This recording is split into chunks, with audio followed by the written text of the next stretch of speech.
Bueno, el tema de hoy es el capítulo de dinámica y la fuerza en los animales. Bueno, en este capítulo lo que vamos a hacer es relacionar el concepto de fuerza con los cambios de movimiento que puede sufrir un cuerpo y cómo influye la fuerza en la trayectoria que ese cuerpo puede tener. Empecemos hablando un poco del concepto de fuerza. Nosotros vamos a decir que sobre un cuerpo actúa una fuerza únicamente en el caso en que ese cuerpo interactúa con otros cuerpos. Es decir, un cuerpo no puede ejercer una fuerza sobre sí mismo. Es necesario que ese cuerpo esté en interacción con otros cuerpos para que aparezca la fuerza. Y dentro de la dinámica, la fuerza se considera como la causa de los cambios de movimiento que experimenta un cuerpo.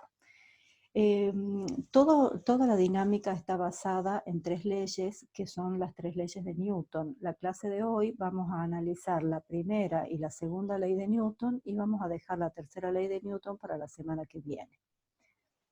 Bueno, como dijimos, una fuerza representa una interacción entre dos cuerpos o bien entre un cuerpo y su ambiente. Por otro lado, sabemos que la fuerza es una magnitud vectorial. Cuando tiramos o empujamos un cuerpo, lo podemos hacer en diferentes direcciones y manteniendo una dirección en diferentes sentidos. Por otra parte, también sabemos que si sobre un cuerpo actúan dos o más fuerzas, es posible reemplazar ese conjunto de fuerzas que actúan sobre el cuerpo por una única fuerza a la cual le hemos llamado fuerza resultante. Esto se conoce como el principio de superposición de fuerzas, en donde la resultante sería una única fuerza que es capaz de ejercer sobre el cuerpo el mismo efecto que producían las otras fuerzas, digamos, el conjunto de fuerzas que actuaban sobre él. Bueno, como dije, toda la dinámica está basada en tres leyes que son las leyes de Newton. Empecemos con la primera ley de Newton. La primera ley de Newton se le llama también ley de inercia y se refiere a un cuerpo o a un sistema de cuerpos sobre el cual no actúan fuerzas. Un cuerpo sobre el que no actúan fuerzas le vamos a llamar, vamos a decir que se encuentra libre, vamos a decir que se trata de una partícula libre. Para que esto ocurra es necesario que este cuerpo no se encuentre en contacto con otros cuerpos y que además se encuentre infinitamente alejado de otros cuerpos. ¿Por qué? Porque las fuerzas no solamente se ejercen por contacto, la fuerza gravitatoria, por ejemplo, se ejerce a distancia. Entonces, para que una partícula se pueda considerar libre de fuerzas, es necesario que esté infinitamente alejada de otros cuerpos que puedan ejercer esas fuerzas. Entonces, teniendo en cuenta una partícula libre, la primera ley de Newton se enuncia diciendo que una partícula libre permanece en reposo o se mueve con movimiento rectilíneo uniforme. ¿Esto qué significa? Que si sobre un cuerpo no actúan fuerzas, este cuerpo puede permanecer en reposo, puede estar en reposo o puede moverse.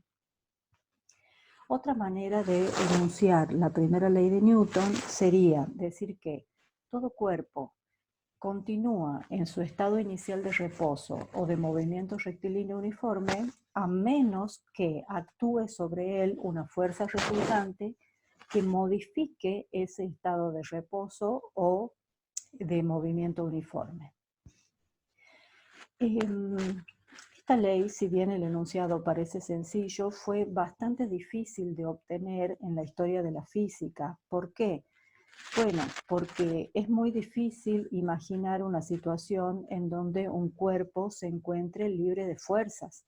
¿Por qué? Porque en nuestro mundo cotidiano tenemos al menos la fuerza de la gravedad y tenemos la fuerza de roce. Entonces, hasta Galileo, digamos, que fue el que enunció esta ley, se pensaba que para mantener el movimiento de un cuerpo era necesario aplicar una fuerza. Hoy sabemos que esto no es así, que si nos pudiéramos imaginar una partícula libre, una vez que la partícula libre adquiere una velocidad, no es necesario mantener aplicada una fuerza externa para que esta partícula mantenga su movimiento rectilíneo uniforme. Esto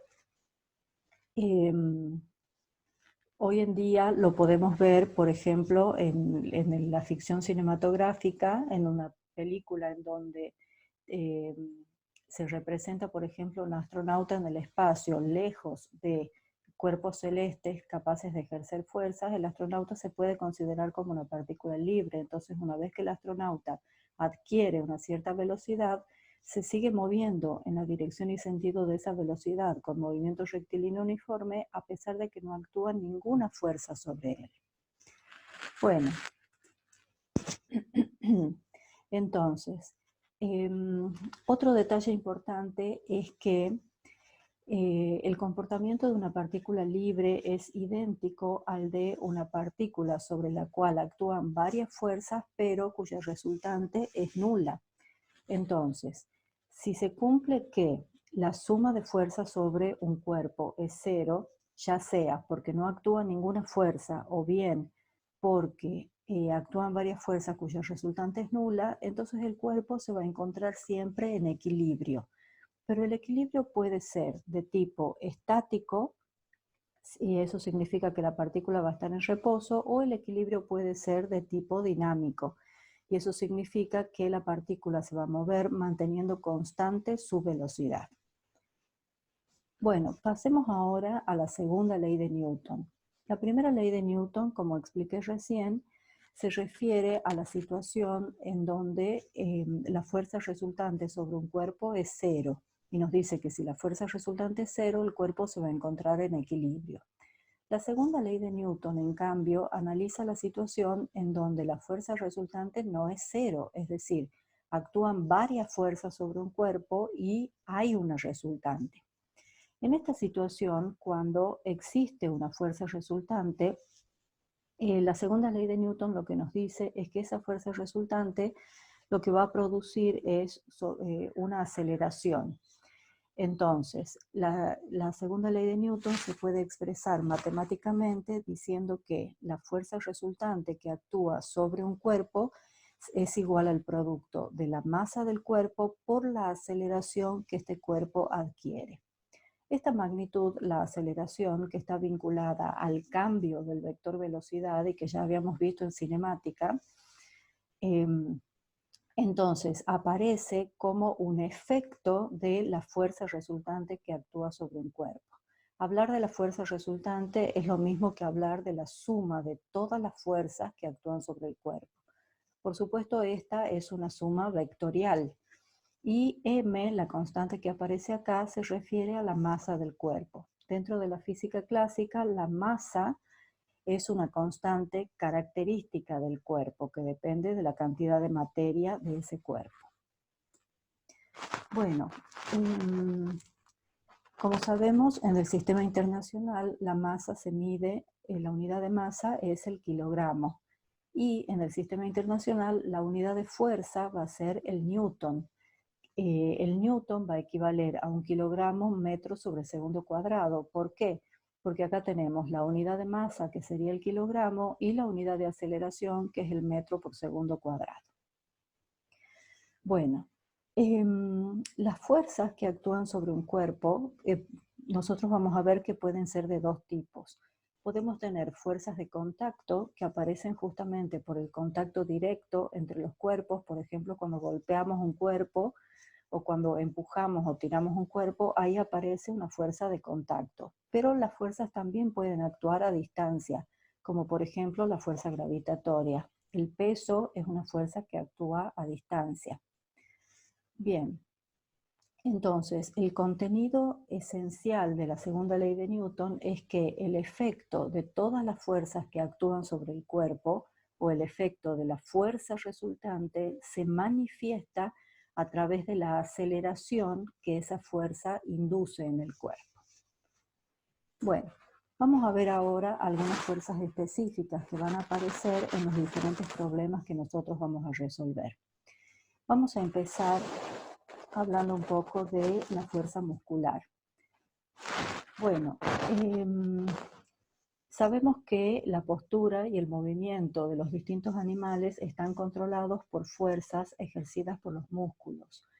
Un músculo está formado por un conjunto de fibras, ¿no es cierto?, que pueden contraerse al recibir un impulso nervioso. Y estos músculos están unidos en sus extremos, en general a dos huesos, a través de los tendones. A su vez, los huesos están enlazados por una conexión flexible que llamamos articulación. La contracción del músculo produce el movimiento de los huesos, es decir, que los huesos actúan como palancas bajo la acción de estas fuerzas musculares. Bueno, acá tenemos un esquema en donde estamos representando el músculo bíceps, acá tenemos el cuerpo del músculo y en los extremos tenemos los tendones que unen ese músculo a dos huesos diferentes. Entonces, cuando se produce la contracción del músculo, actúan fuerzas, los tendones ejercen sobre los huesos correspondientes las fuerzas musculares. Y acá está representada también la articulación, que sería el lugar donde se unen dos o más huesos. Bueno, otra de las fuerzas que va a aparecer mucho y que en realidad ya apareció en muchos problemas es la fuerza peso. La fuerza peso, como ya dije antes, es una fuerza que se ejerce a distancia. La Tierra es capaz de ejercer la fuerza peso sobre todos los cuerpos que la rodean, y esta es una fuerza que actúa siempre en dirección vertical y dirigida hacia el centro de la Tierra. Acá tenemos representada la fuerza peso o fuerza gravitatoria que actúa sobre un libro que está apoyado en una superficie. Y en este otro dibujo, por supuesto fuera de escala, tenemos una persona en distintos puntos de la Tierra, y las flechas representan la fuerza peso que la Tierra ejerce sobre la persona. Esta fuerza, como vemos, es siempre vertical y perpendicular a la superficie de la Tierra y apunta siempre hacia el centro de nuestro planeta.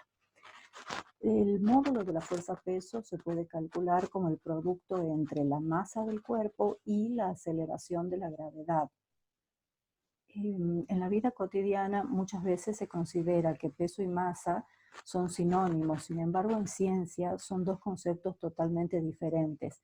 ¿Por qué? Porque la masa es una constante característica del cuerpo, en cambio el peso es una fuerza, es una magnitud física distinta, cuyo valor además va a depender de la posición que tiene el cuerpo con respecto a la Tierra. Si el cuerpo se aleja de la superficie terrestre, la gravedad va a disminuir y por lo tanto va a disminuir la fuerza peso. El peso, al ser una fuerza, se mide, por supuesto, en el sistema internacional en Newton. Sigamos. Otra de las fuerzas que necesitamos conocer es la que se llama fuerza normal de contacto. Nos imaginemos un cuerpo que está apoyado sobre una superficie. La fuerza normal va a aparecer únicamente cuando el cuerpo esté apoyado. Si el cuerpo no está apoyado, no va a aparecer la fuerza normal.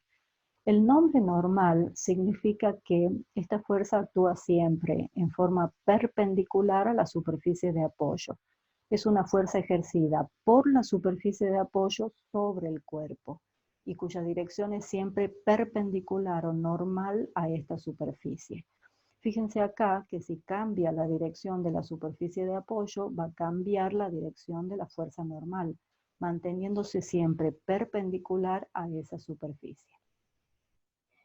¿Qué es lo que origina esta fuerza normal? Esta fuerza normal es originada por pequeñas distorsiones que se producen en la superficie de apoyo.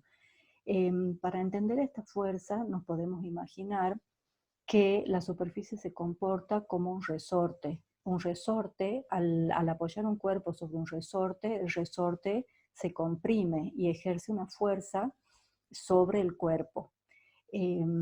Entonces, en la superficie también a nivel molecular o a nivel atómico se producen pequeñas distorsiones que a simple vista son imperceptibles, pero la diferencia es de grado.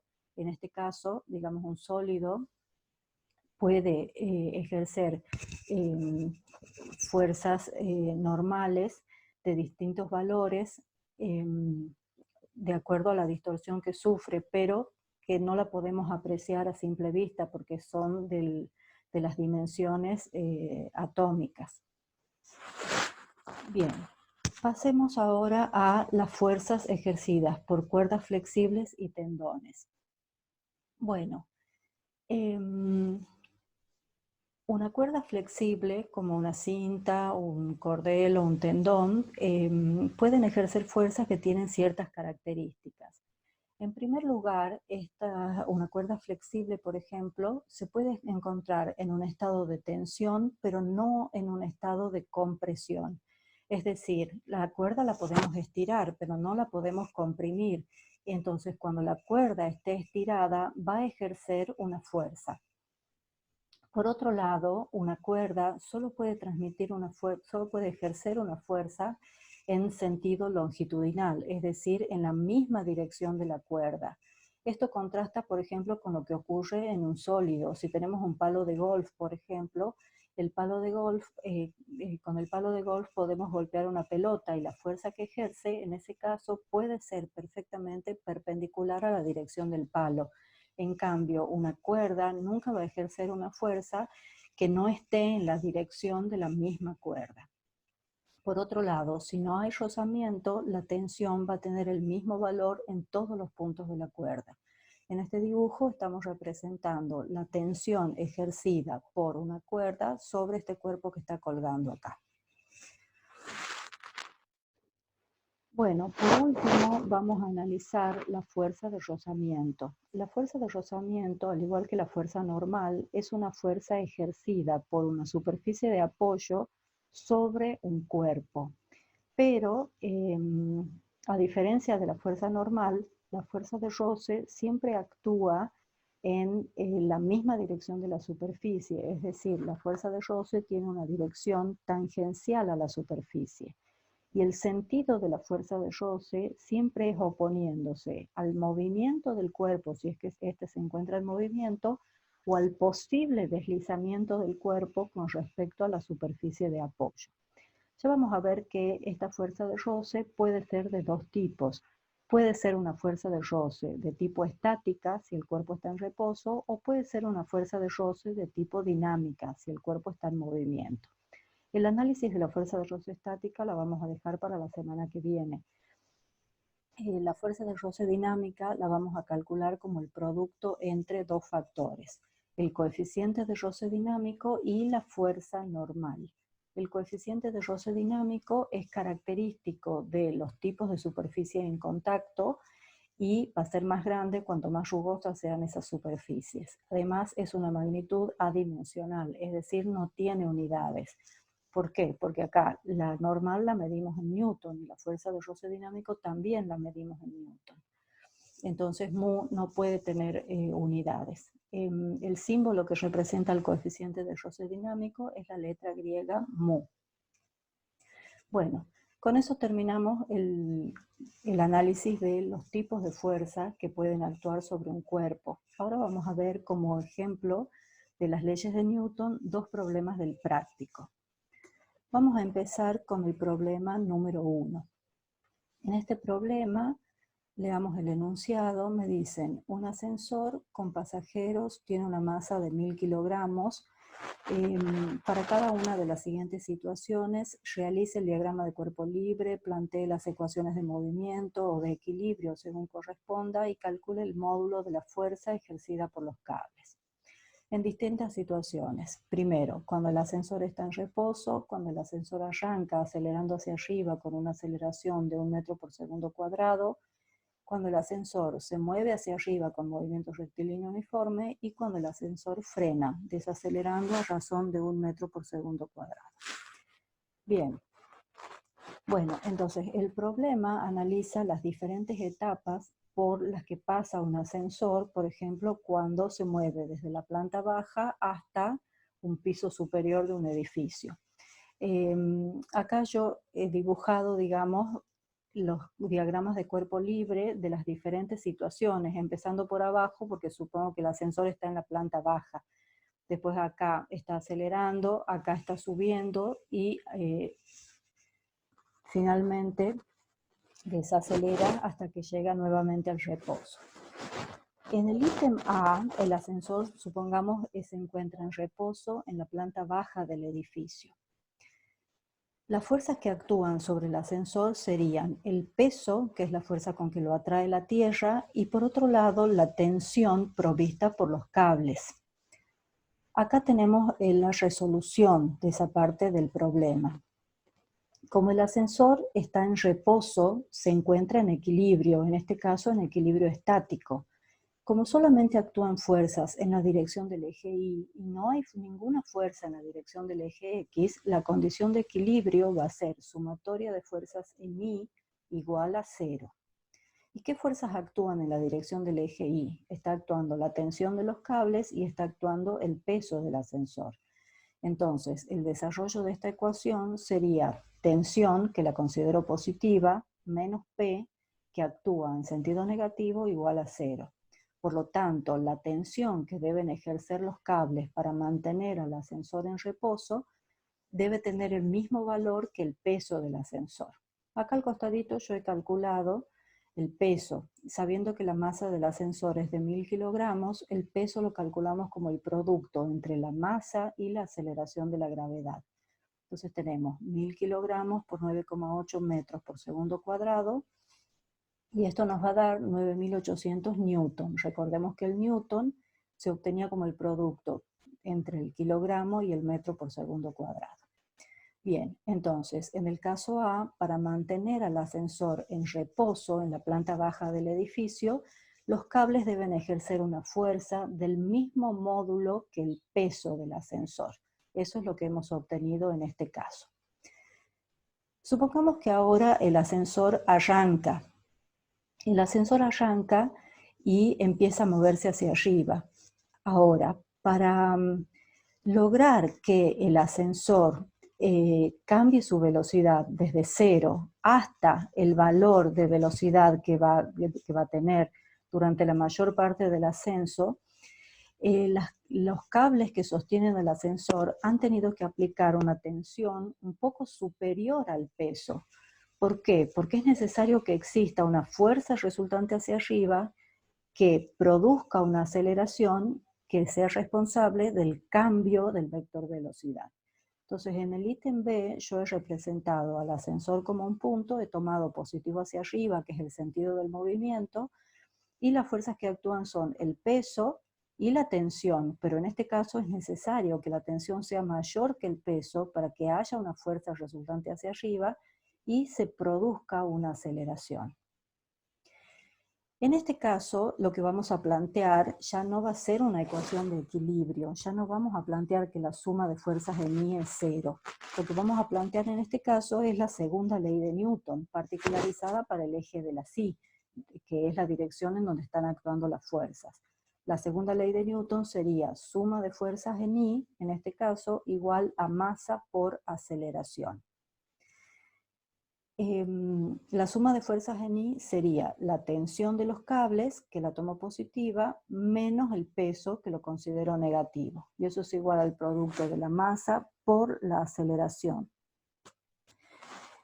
Para despejar la tensión, el peso lo pasamos sumando al otro miembro. Y entonces nos queda que la tensión va a ser la suma entre el peso y este otro término que nos está quedando, que es M por A. El peso era 9800 newtons, ya lo habíamos calculado antes, la masa es 1000 kilogramos y el problema me informa que la aceleración del ascensor es 1 metro por segundo cuadrado. Entonces, en este caso obtenemos una tensión que es de 10.800 newtons. Como vemos, el valor de la tensión obtenida es un poco mayor que el peso del ascensor, lo cual habíamos anticipado. ¿Por qué? Porque es necesario una tensión mayor que el peso para lograr que el ascensor acelere hacia arriba. Bueno, una vez que el ascensor adquiere una cierta velocidad, no siempre está acelerando. Nosotros cuando subimos al ascensor notamos que hay un periodo de aceleración muy cortito y la mayor parte del recorrido el ascensor lo hace a velocidad constante, que es lo que se plantea en el ítem C. En el ítem C el ascensor sube, pero lo hace a velocidad constante. En este caso, como la velocidad del ascensor es constante, su aceleración vale 0. Entonces, em, al ser la aceleración 0, el ascensor nuevamente se encuentra en equilibrio, pero ya no es un equilibrio estático, es un equilibrio dinámico. Sin embargo, volvemos a plantear la primera ley de Newton, que es la que trata las situaciones de equilibrio. Y entonces ahí la ecuación de equilibrio sería sumatoria de fuerzas en I igual a 0. Las fuerzas que actúan en I serían la tensión y el peso. T menos P igual a 0 y me queda nuevamente que la tensión debe ser igual al peso del ascensor. Es decir, el planteo que hacemos en la parte C del problema es totalmente idéntico al planteo que hicimos en la parte A. ¿Por qué? Porque tanto en A como en C el ascensor está en equilibrio. En A el ascensor estaba en reposo, entonces estaba en un equilibrio estático, y en el ítem C el ascensor está en equilibrio dinámico. Para moverse a velocidad constante, los cables no necesitan aplicar una fuerza mayor que el peso, tienen que aplicar una fuerza exactamente del mismo valor que la fuerza peso. Pasemos al ítem D. En el ítem D, el problema me dice que el ascensor frena, desacelerando a razón de 1 metro por segundo cuadrado. Como el movimiento es hacia arriba, el vector velocidad es hacia arriba, para que haya una desaceleración, es necesario que el vector aceleración apunte hacia abajo. Acá he dibujado la aceleración apuntando hacia abajo. Y para generar una aceleración hacia abajo, es necesario que sobre el ascensor actúe una fuerza resultante hacia abajo, una fuerza que se oponga al sentido del movimiento. Para ello, la tensión que ejercen los cables ahora debe disminuir y debe ser un poco menor que el peso del ascensor. Entonces, planteamos la ecuación de movimiento, la segunda ley de Newton, suma de fuerzas igual a m por a, particularizado para el eje Y, que es la dirección en la cual están actuando las fuerzas. Elijo el eje Y positivo hacia arriba. Entonces acá planteamos la tensión, que es positiva, menos P, igual a m por a. Despejamos la tensión, que me quedaría P más m por a. El peso es 9.800 newton, con lo que sí hay que tener cuidado es que la aceleración, al ser contraria al sentido positivo del eje Y, la tenemos que tomar negativa. Entonces, cuando reemplazamos acá el valor de la aceleración, le agregamos el signo negativo. La aceleración sería menos 1 metro por segundo cuadrado. Entonces, al peso me queda se le resta el segundo término y entonces me queda efectivamente una tensión que es un poco menor que el peso del ascensor. Y por lo tanto, al ser la tensión menor que el peso, la fuerza resultante va a apuntar hacia abajo y va a poder generar una aceleración que se oponga al movimiento del ascensor. ¿Sí? Entonces, conclusión. Tanto cuando el ascensor se encuentra en reposo como en el caso en que asciende a velocidad constante, los cables deben ejercer una tensión del mismo valor que su peso. Si queremos, como en el ítem B, que el ascensor acelere hacia arriba, entonces la tensión tiene que ser mayor que el peso. Y si queremos que el ascensor tenga una aceleración hacia abajo que se oponga a su movimiento, entonces la tensión tiene que ser menor que el peso del ascensor. Bien, vamos a pasar ahora al problema 8. ¿Sí? Vamos a resolver el problema 8 como otro ejemplo de aplicación de las leyes de Newton. El problema 8 me dice una gaviota de 0,95 kilogramos planea a velocidad constante. Su trayectoria forma 7 grados con la horizontal. Realice el diagrama de cuerpo libre para la gaviota, descomponga cada una de las fuerzas actuantes según dos direcciones perpendiculares entre sí. ¿Cuál es la fuerza resultante sobre la gaviota y cuál es la aceleración? Encuentre el módulo de la fuerza de resistencia al avance que actúa sobre el ave y compárela con su peso. Encuentre el módulo de la fuerza de sustentación. Bien, entonces, yo acá he representado la gaviota, ¿no es cierto? En realidad la trayectoria que sigue la gaviota, que forma un ángulo de 7 grados con la dirección horizontal. En la misma dirección de la trayectoria, que es la dirección del movimiento, he graficado el vector velocidad de la gaviota. Acá tenemos la masa, 0,95 kilogramos, y calculé el peso, que sería el producto entre la masa y la aceleración de la gravedad. El peso me da 9,31 newton. Bueno, lo primero que me pide el problema es que realicemos el diagrama de cuerpo libre. Recordemos que el diagrama de cuerpo libre es un diagrama donde representamos al cuerpo de interés como un punto, lo consideramos como una partícula, y saliendo de ese punto dibujamos todas las fuerzas que actúan sobre el cuerpo. Las fuerzas que actúan sobre la gaviota serían, por un lado, el peso de la gaviota. Y el peso lo vamos a descomponer en dos direcciones perpendiculares entre sí. En este caso es conveniente elegir una dirección coincidente con la dirección del movimiento, que yo le he llamado eje X, y la otra dirección perpendicular a la dirección del movimiento, que le llamé eje Y. Entonces, el peso lo descompuse en una componente P sub X, que es la dirección del movimiento, y una componente P sub Y, que es la dirección perpendicular al movimiento. Ahora, si solamente actuara la fuerza peso, la gaviota no podría realizar, ¿no es cierto?, el planeo, no podría moverse en línea recta. Entonces, el aire está ejerciendo sobre la gaviota otra fuerza que está equilibrando a la fuerza peso. La fuerza que ejerce el aire tiene dos componentes. Una componente que le voy a llamar FR, que es una fuerza de resistencia del aire, que se opone al movimiento de la gaviota.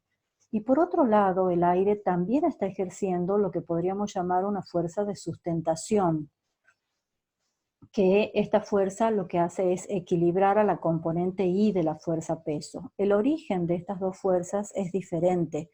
La fuerza de resistencia se debe al rozamiento entre la gaviota y el aire. Más adelante, en el capítulo de fluidos, recién vamos a ver el origen de la fuerza de sustentación, por qué el aire puede ejercer esta fuerza que impide que la gaviota caiga. Por ahora la dibujamos, pero no sabemos todavía cuál es el origen de esta fuerza. Bueno, entonces ahí tenemos nuestro diagrama de cuerpo libre, que está formado por la fuerza peso, la fuerza de resistencia al avance y la fuerza de sustentación. El problema me pide cuánto vale la fuerza resultante sobre la gaviota y cuánto vale la aceleración. Bueno, tengamos en cuenta que el enunciado me dice que la gaviota planea a velocidad constante. Si la velocidad de la gaviota es constante, eso significa que la aceleración es cero. Y la aceleración puede ser cero únicamente si la fuerza resultante sobre el ave también es cero. Es decir, la causa de que la aceleración sea cero es que las fuerzas que actúan sobre el ave se han equilibrado entre sí y entonces no hay una fuerza resultante. La fuerza resultante vale cero. Bueno, antes de empezar el planteo del problema, yo he calculado las dos componentes de la fuerza peso. En este caso, el ángulo, que es el ángulo que forma la trayectoria con la dirección horizontal, es de 7 grados, también me va a aparecer acá, me va a aparecer entre la dirección del peso y la dirección del eje de las Y. Ahora, ¿por qué el ángulo de 7 grados me aparece ahí? Eso se debe a una propiedad geométrica de las rectas. El ángulo, ¿no es cierto?, me aparecía entre el eje X y la dirección horizontal. Hay un enunciado matemático que me dice lo siguiente: si dos rectas forman un determinado ángulo alfa, otras dos rectas perpendiculares a las primeras formarán el mismo ángulo alfa. Entonces, fíjense que el eje de las Y es perpendicular al eje de las X y la dirección del peso, que es vertical, es perpendicular a la horizontal. Entonces, el ángulo que forma la dirección horizontal con el eje de las X también va a aparecer entre esta dirección que es perpendicular al eje de las X y esta dirección que es perpendicular a la horizontal. Les repito la propiedad matemática. Si dos rectas forman un cierto ángulo alfa, otras dos rectas perpendiculares a las primeras formarán el mismo ángulo alfa. Eso es lo que me explica por qué el ángulo de 7 grados me aparece acá, entre la dirección de la fuerza peso y la dirección del eje de las Y. Entonces yo voy a razonar con este triángulo que estoy marcando acá. En este triángulo, la hipotenusa del triángulo es la fuerza peso. El cateto adyacente al ángulo es la componente P sub I, y el cateto opuesto corresponde al valor de la componente P sub X. Entonces, P sub X, que corresponde al cateto opuesto, lo calculamos como el producto de la hipotenusa P por el seno del ángulo alfa. Y ahí podemos sacar el valor de la componente P sub X. Mientras que P sub I, que corresponde al cateto adyacente, sería el producto de la hipotenusa P por el coseno del ángulo alfa. Entonces sería 9,31 newton por el coseno de 7 grados, y ahí obtenemos el valor de la componente P sub I. En este caso, calculé las componentes antes de plantear las ecuaciones. Bueno, el problema después me pide que encuentre la fuerza de resistencia al avance y que la compare con el peso del ave. Para encontrar la fuerza de resistencia al avance, que sería la fuerza de roce con el aire, vamos a plantear la ecuación de equilibrio en X. En este caso planteamos ecuaciones de equilibrio, suma de fuerzas igual a 0. ¿Por qué? Porque ya sabemos que la aceleración es 0. Entonces, como la gaviota avanza a velocidad constante, la sumatoria de fuerzas en X, como dijimos, es 0. ¿Y qué fuerzas actúan en X? Actúa P sub X y actúa la fuerza de resistencia al avance. P sub X positiva y la fuerza de roce negativa. Entonces planteamos P sub X menos fuerza de roce igual a 0. La fuerza de roce la pasamos sumando al segundo miembro, y entonces la fuerza de roce me queda igual a la componente P sub X, que es la que habíamos calculado antes. Me sale 1,13 newton. Para comparar esta fuerza con el peso del ave, dividimos el valor de la fuerza de resistencia al avance en el valor del peso, y eso me da 0,12. O sea, la fuerza de roce es el 12% del peso del ave. Y por último, en el punto D, el problema me pide que encuentre el módulo de la fuerza de sustentación. El módulo de la fuerza de sustentación sería esta fuerza que tenemos dibujado acá. Para eso planteamos que la sumatoria de fuerzas en I es 0. En I ni siquiera hay movimiento, por lo tanto la sumatoria de fuerzas en I tiene que ser 0. Las fuerzas que actúan en I serían la fuerza de sustentación, que la considero positiva, y la componente P sub I, que la considero negativa. Entonces tendríamos fuerza de sustentación menos P sub I igual a 0. Por lo tanto, la fuerza de sustentación me queda que tiene un módulo igual a la componente P sub I del peso. Y entonces la fuerza de sustentación tiene un módulo de 9,24 newton.